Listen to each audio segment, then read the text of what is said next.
धावत्या लोकलमधून पडून पोलीस कर्मचाऱ्याचा मृत्यू। प्रवाशांनी खचाखच भरलेल्या लोकल ट्रेनमधून पडून एका 25 वर्षीय पोलीस कर्मचाऱ्याचा मृत्यू झाला। ही दुर्दैवी घटना कोपर रेल्वे स्थानकाजवळ घडली। रोहित रमेश किळजे, वय वर्ष 25 असं या मृत पोलिसाचं कर्मचाऱ्याचं नाव आहे। या दुर्दैवी घटनेमुळे पोलीस दलातून हळहळ व्यक्त होत आहे। मिळालेल्या माहितीनुसार मृत रोहित किळजे डोंबिवली पश्चिमेकडील मथुरा अपार्टमेंट परिसरात आपल्या कुटुंबियांसोबत राहत होते।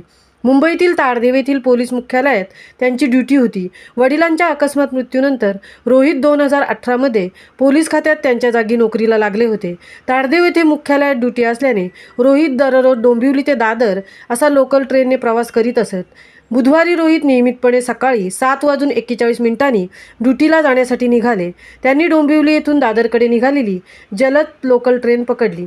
ट्रेनमध्ये प्रवाशांची गर्दी असल्याने रोहित दरवाजाजवळ उभे राहून प्रवास करीत होते। कोपर रेल्वे स्थानकाजवळ ट्रेन आली असता रोहित यांचा अचानक हात सुटला आणि ते धावत्या लोकलमधून खाली पडले।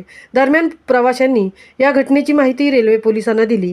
घटनेची माहिती मिळताच रेल्वे पोलिसांनी तातडीने घटनास्थळी धाव घेत जखमी अवस्थेत असलेल्या रोहित यांना उपचारासाठी रुग्णालयात दाखल केले।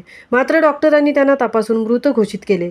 वडिलांनंतर रोहित घरातील कर्ता व्यक्ती होते।